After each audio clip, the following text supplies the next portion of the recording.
নমস্কার। তোমাদের সবার পছন্দের ধারাবাহিক পরশুরামের আজকের পর্বের রিভিউ নিয়ে আমি চলে এসেছি তোমাদের সামনে। বাংলা সিরিয়াল সমাচারে তোমাদের সবাইকে অনেক অনেক স্বাগত জানিয়ে আজকের পর্বের রিভিউ আমি শুরু করছি। শুরুতেই দেখা যাচ্ছে তটিনী তো রাস্তা দিয়ে পালাচ্ছে। তটিনীকে টার্গেট করা হয়েছে। যখন গাড়ি করে যাচ্ছিল তখনই সামনে দিয়ে একটা গাড়ি আসে, সব গুন্ডাগুলো তার গাড়িকে ঘেরাও করে। তখন তটিনী নেমে আসে। দেখা যায় যে গাছের আড়াল থেকে কেউ একজন গুন্ডাকে গুলি করে, আর সেই সুযোগে তটিনী তাদেরকে মেরে সেখান থেকে পালাচ্ছে। এবার তটিনী রাস্তা দিয়ে পালাচ্ছে, তটিনীর হাতে রিভলভার আছে, আর পেছন দিকে গুন্ডাগুলো দৌড়াচ্ছে। এবার তটিনী কিছুটা পালিয়ে যাওয়ার পর গুন্ডাগুলো যখন একদম ধেয়ে ধেয়ে যাচ্ছে, তখন দেখা যাচ্ছে চলে আসে পরশুরাম। সব কটা গুন্ডাকে একদম মেরে শুইয়ে দেয় পরশুরাম। তটিনী কিছুক্ষণ পেছনে ঘুরে দেখে কি ব্যাপার, গুন্ডারা সবাই কোথায় গেল। তটিনী যখন পালাচ্ছিল তখনই কিন্তু ফোন করে দেয় যে স্যার আপনি ফোর্স পাঠান। তো তটিনী ভাবছে তাহলে কি ফোর্স এলো। তো এই ফোর্স আসার কথা ভাবতে না ভাবতেই দেখা যাচ্ছে যে আরেকটা গাড়ি ভর্তি গুন্ডা চলে আসে, একদম রিভলভার হাতে নিয়ে গুলি চালাতে চালাতে। তো তটিনীও গুলি চালায়, একটা গুলি যায়, কিন্তু তারপরে দেখছে বন্দুকে আর গুলি নেই। এবার কি করবে তটিনী, বন্দুকটা ফেলে দেয় আর সেখান থেকে পালাতে থাকে। আর তখন এই গুন্ডাগুলোর গাড়িগুলো ধাওয়া করলে সেই গাড়ির সামনে আবার চলে আসে পরশুরাম। তখন গুন্ডাগুলো তো গাড়ি থেকে সব নেমে আসে। নেমে আসতেই পরশুরাম এবার দু হাতে দুটো বন্দুক তুলে নিয়েছে।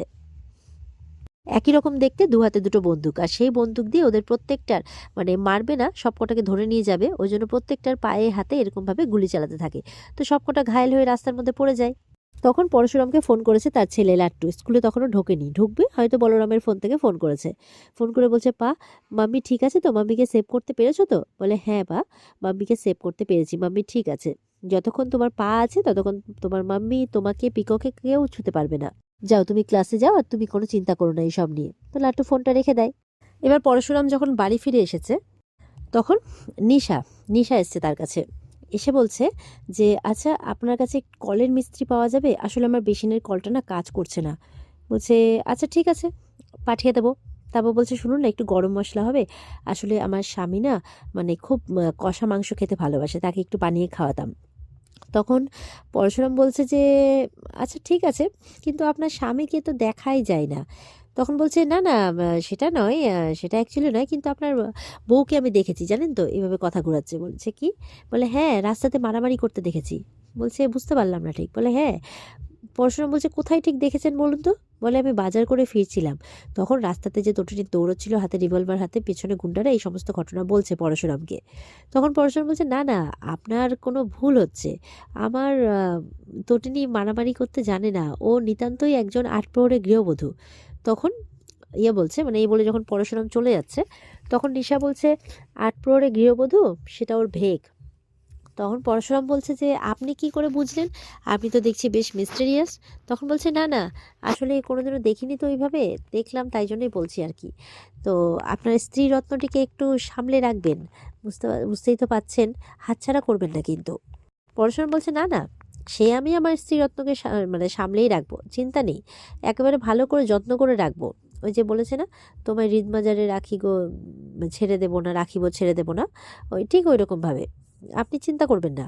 তবে আপনার বরকেও একটু ভালো করে মাংস রেঁধে খাওয়াবেন, এইভাবে বলে যাচ্ছে।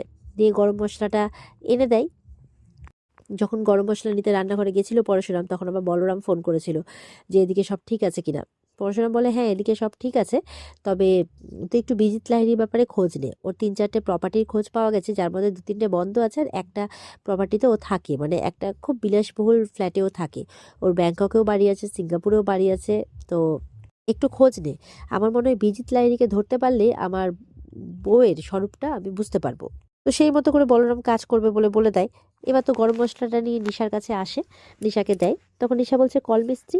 তখন বলছে হ্যাঁ পাঠিয়ে দেবো, চিন্তা নেই, আপনি বরঞ্চ আপনার বরকে ভালো করে কষা মাংস রেঁধে খাওয়ান। তখন বলছে ঠিক আছে আমি পাঠিয়ে দেবো। পরশুরাম বলছে না না, পাঠাতে হবে না, আপনি আপনার বরকেই রেঁধে খাওয়ান, তাহলেই হবে। এই বলে পরশুরাম ঘরে চলে যায়। এবার ঘরে গিয়ে তো ভাবছে এই সব কিছু নিয়ে আর কি।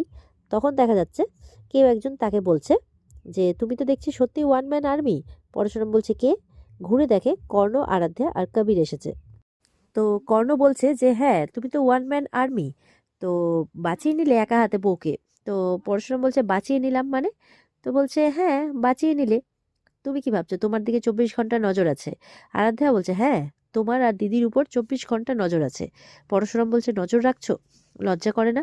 তোমার দিদি হয়। বলে না, কোনো লজ্জা নেই আমার, আমি নির্লজ্জ হয়ে গেছি একটা সম্পর্কের জন্য। যেই সম্পর্কটা একটা মেয়ের কাছে সব থেকে বেশি দামি, সেই সম্পর্কের জন্য আমি নির্লজ্জ হয়ে গেছি, আমার কোনো লজ্জা শরম নেই। তো এবার বলছে যে কবিরের কেসটার জন্য তারা এসেছে, পরশুরামকে বলছে কর্ণ যে একমাত্র পরশুরামই নাকি তার ছেলেকে উদ্ধার করতে পারে। তো পরশুরাম বলছে আপনি ঠিক যেইভাবে আমার কাছে এসেছেন মানে ছেলেকে উদ্ধার করার জন্যে, আমি ঠিক সেই একই চাল দিয়ে কিন্তু আপনার ছেলেকে একদম জেলে ভরবই, আপনার ছেলের শাস্তি হবেই। পরশুরাম বলছে যে আপনি বাঁচাতে পারবেন না আপনার ছেলেকে।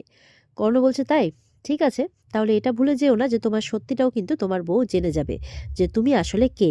পরশুরাম বলছে সে না হয় জানলো, কিন্তু আপনি কি জানেন যে তটিনীকে কেন ও আপনার এনজিওতে চাকরি নিয়েছিল, কেনই বা মানে আপনার বিরুদ্ধে সমস্ত প্রমাণ জোগাড় করেছিল, আর কেনই বা আপনার এনজিও সব মেয়েদেরকে নিয়ে পগার পার হয়েছিল, আপনি কি জানেন? তখন কর্ণ বলছে তুমিও তো জানো না, কেমন সম্পর্ক তোমাদের, সম্পর্কের মধ্যে না আছে কোনো বিশ্বাস, না আছে কোনো সত্য, শুধু মিথ্যা আর অবিশ্বাসে ভরা। বলে একদম চুপ করে থাকুন, আমাদের সম্পর্কে কোনো মিথ্যে নেই, কোনো অবিশ্বাস নেই, আছে অফুরন্ত প্রেম, ভালোবাসা আর বিশ্বাস। তো এই সমস্ত কথা বলতে বলতে ওদিকে তটিনী কিন্তু সমস্ত জিনিসপত্র নিয়ে চলে আসে। বলছে ধরো ধরো ধরো, মানে একা হাতে আর পারছে না, অনেকগুলো প্যাকেট তো। তো পড়াশোনা বলছে তুমি আমাকে বলতে পারতে, আমি নিয়ে আসতে পারতাম।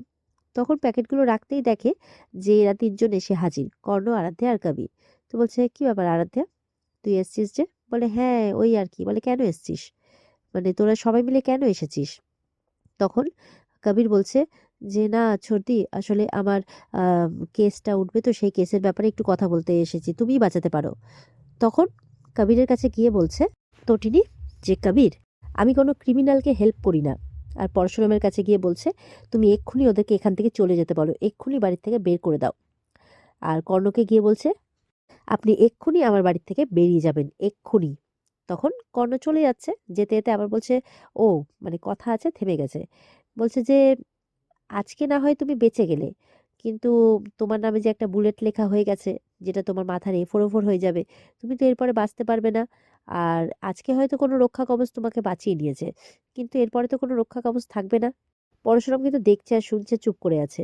তটিনী বলছে রক্ষা কবচ, রক্ষা কবচ কে? তখন কর্ণ বলছে আছে, সে একজন মিস্টেরিয়াস ম্যান। বলছে আমার কাছে আমার ছেলের পৃথিবী একদিকে আর সারা দুনিয়া একদিকে। তো এই কথাগুলো বলে ওরা কিন্তু চলে যায়। তো কর্ণরা চলে যাওয়ার পর এদিকে পরশুরাম কিন্তু খুব তীক্ষ্ণ দৃষ্টিতে তাদের দিকে তাকিয়ে আছে, আর এদিকে তটিনীও তাই চুপচাপ তাকিয়ে আছে। আর এখানেই কিন্তু আজকের পর্ব শেষ হয়ে যায়। তো এই ছিল আজকের পর্বের রিভিউ। যদি ভালো লেগে থাকে তাহলে পর্বকে লাইক কমেন্ট করে জানাতে ভুলবে না, আর আমাদের সাথে জুড়তে আমাদের চ্যানেলকে মানে সাবস্ক্রাইব করতে ভুলবে না। পর্বের বিস্তারিত দেখতে অবশ্যই স্টার জলসার পর্দায় চোখ রাখবে। তাহলে আজকের মতো পর্ব এই পর্যন্তই, সবাই ভালো থাকবে, টাটা।